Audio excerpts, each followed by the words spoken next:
আসসালামু আলাইকুম। Hello everyone, welcome to my channel simple life আয়রাস মম। সবাইকে স্বাগতম জানিয়ে আমাদের সাদামাটা জীবনের নতুন একটি দিনের ব্লগ ভিডিও নিয়ে হাজির হয়ে গেলাম। আশা করছি আমার আজকের ব্লগ ভিডিওটি আপনাদের কাছে ভালো লাগবে। আমি ফারজানা ইয়াসমিন মেওয়া আছি আপনাদের সাথে ঢাকা থেকে।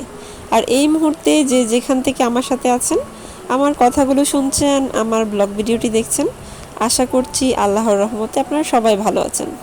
আপনাদের দুয়ায় আল্লাহর রহমতে আলহামদুলিল্লাহ আমিও আমার পরিবারের সাথে বেশ ভালো আছি।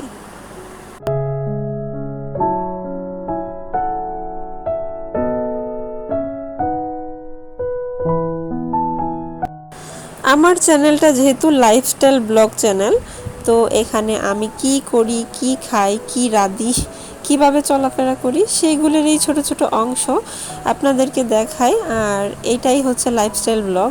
আর আমি যদি একটু অন্যরকম করে কিছু দেখাতে যাই, সেটা আর লাইফস্টাইল ব্লগ হবে না। আমি অ্যাকচুয়ালি যেভাবে স্বাচ্ছন্দ্য বোধ করি কাজ করতে বা যেভাবে খেতে স্বাচ্ছন্দ্য বোধ করি সেগুলোই খেয়ে দেখায়, আর সেটাই হচ্ছে লাইফস্টাইল ব্লগ। তা না হলে কিন্তু সেটা লাইফস্টাইল ব্লগ থাকবে না, চেঞ্জ করে দিলে সেটা অন্য কিছু হয়ে যাবে।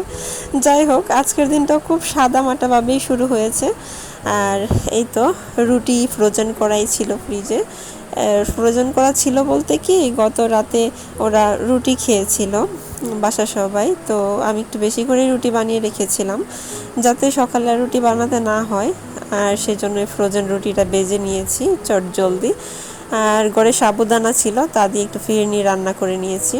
সকালের নাস্তায় ওরা অবশ্য কলা দিয়েই নাস্তাটা খেতে পছন্দ করে, তবে আমি মাঝে মাঝে একটু ভাজি করি সাথে, অথবা টুকটাক অন্য কিছু করে থাকি। তো আজকে একটু ফিরনি রান্না করে নিয়েছি, আর এরা একটু মজা করে খেতে পারবে। আর নাস্তা রেডি করে টেবিলে দিয়ে তারপর ঘরগুলো গুছাতে চলে এসেছি।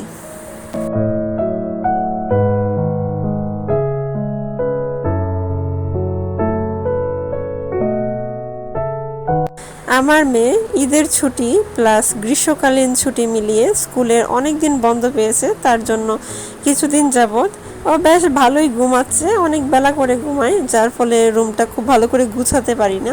আজকে ও একটু তাড়াতাড়ি ঘুম থেকে উঠেছে, যার ফলে আমাদের রুমটাই আগে গুছিয়ে নিচ্ছি। আর এই তো আমাদের রুমে বেডশিটটা একটু চেঞ্জ করে দিয়েছি, আর সেই সাথে রুমটা একটু গুছিয়ে নিয়েছি। আমি কিন্তু ব্লগ ভিডিওতে আমাদের রুম গোছানোটা খুব একটা দেখাতে পারি না, কারণ হচ্ছে গিয়ে এরা এখানে খেলাধুলা করে আর সর্বক্ষণই কি এখানেই থাকে।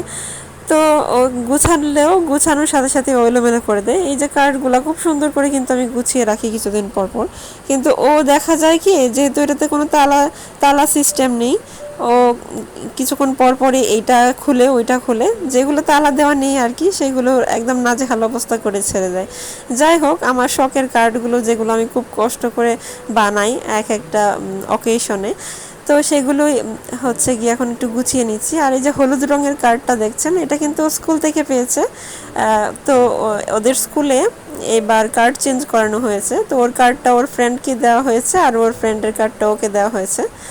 যাই হোক, ও কিন্তু খুবই খুশি, তবে বাসায় আনতে আনতে কার্ডের নাজেহাল অবস্থা বানিয়ে দিয়েছে, কার্ডের এক পাশ চিড়েও ফেলেছে। তো কার্ডগুলো গুছিয়ে ঘরটা একটু ভালো করে গুছিয়ে এখন চলে এসেছি আরেকটা রুম গোছানোর জন্য। এই রুমেরও বেডশিটটা একটু চেঞ্জ করে নিব, যেহেতু ঈদের আর বেশি দেরি নেই, আর 2-3 দিন বাকি আছে। তো আজকে একটু বেডশিটগুলো ধুয়ে দিব, যার ফলে চেঞ্জ করে নিচ্ছি দুইটা রুমের এই বেডশিট। আর ওদিকে ড্রয়িং রুমের যে যা কিছু আছে সেগুলো আমি গত দিনই সব কিছু খুলে ধুয়ে আবার আয়রন করে লাগিয়ে নিয়েছি। আর আজকে হচ্ছে এই দুইটা রুম এর কাপড় চোপড় যা কিছু আছে সেগুলো ধুয়ে নিব, আর সেই সাথে ফার্নিচারগুলো একটু ভালো করে মুছে নিচ্ছি।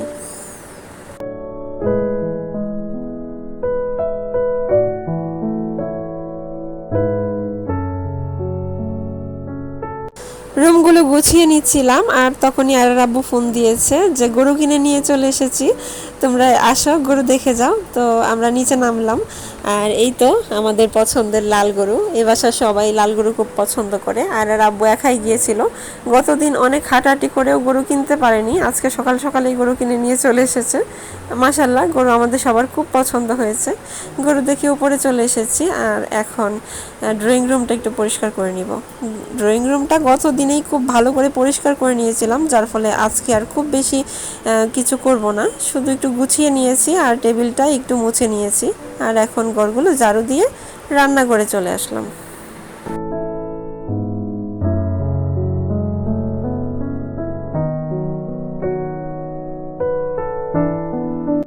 ইদানিং দেখছি আয়রা কাঁকরোল ভাজাটা খুব পছন্দ করছে। কাঁকরোল ভাজা হলে দেখা যায় যে ও অন্য কিছু দিয়ে খেতে চায় না, শুধু কাঁকরোল ভাজা দিয়েই সব ভাত দিয়ে ফেলতে চায়। যার ফলে আমিও একটু ঘন ঘন কাঁকরোল ভাজা করছি, আর এই তো কাঁকরোলগুলো ভেজে নিচ্ছি। আজকে খুব বেশি কিছু রান্না করব না, ডাল অলরেডি রান্না করে নিয়েছি, আর ফ্রিজে গরুর মাংস রান্না করাই আছে। যেহেতু গতদিন আমার শাশুড়ি মা গরুর মাংস রান্না করেছিল নিজের হাতে, আর যার জন্যই রাতে ওরা সবাই রুটি খেয়েছিল, আর তার অনেকটা অংশই রয়ে গেছে। আজকে সেটা দিয়েই খাওয়া হয়ে যাবে। গরুর মাংস, ডাল আর এই তো কাঁকরোল ভাজা, সাথে একটু শাকও রান্না করেছি, সেটা আর দেখালাম না। তো রান্নার এই টুকিটাকি অংশগুলো আপনাদের সাথে আজকে শেয়ার করলাম।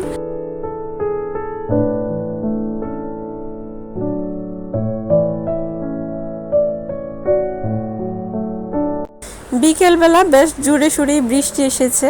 তো আয়রার আব্বু অফিস থেকে আসার সময় বলে দিয়েছিলাম যেন আলু চাপ বেগুন এগুলো নিয়ে আসে, তো সে সেগুলোই নিয়ে এসেছে। তবে সে কিন্তু একদম পুরোই ভিজে গিয়েছে, আর বাসায় এসে বলছিল যে চলো আমরা ছাদ থেকে একটু ভিজে আসি। আমি ওকে অনেকবার না করার পরে যখন শোনেনি তখন নিজেও গিয়েছিলাম।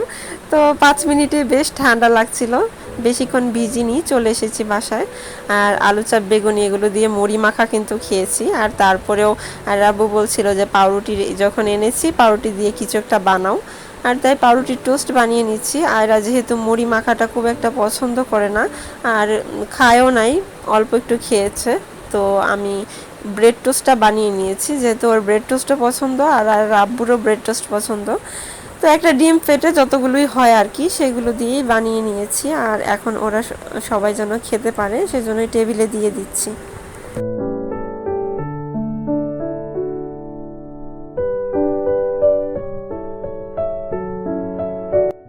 তো এতক্ষণ ধরে যারা যারা কষ্ট করে আমার পুরো ভিডিওটি দেখেছেন, আমার সাথেই ছিলেন, আমার কথার কোনো একটা অংশ যদি আপনার ভালো লেগে থাকে বা আমার কাজের কোনো একটা অংশ যদি আপনার ভালো লেগে থাকে, চাইলেই আমার ভিডিওটিতে একটা লাইক দিয়ে দিতে পারেন। আর আপনি যদি আমার চ্যানেলে নতুন হয়ে থাকেন আর এই ধরনের লাইফস্টাইল ব্লগ দেখতে পছন্দ করে থাকেন, চাইলেই আমার চ্যানেলটিকে সাবস্ক্রাইব করে আমার পাশেই থাকতে পারেন।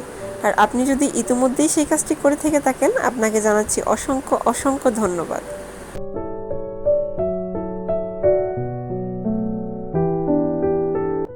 আজকের ভিডিও আর বড় করব না, সবাইকে অগ্রিম ঈদ মুবারক জানিয়ে আজকে এখান থেকে বিদায় নিয়ে নিচ্ছি। সবাই ভালো থাকবেন, সুস্থ থাকবেন, আমাদের জন্য দোয়া করবেন।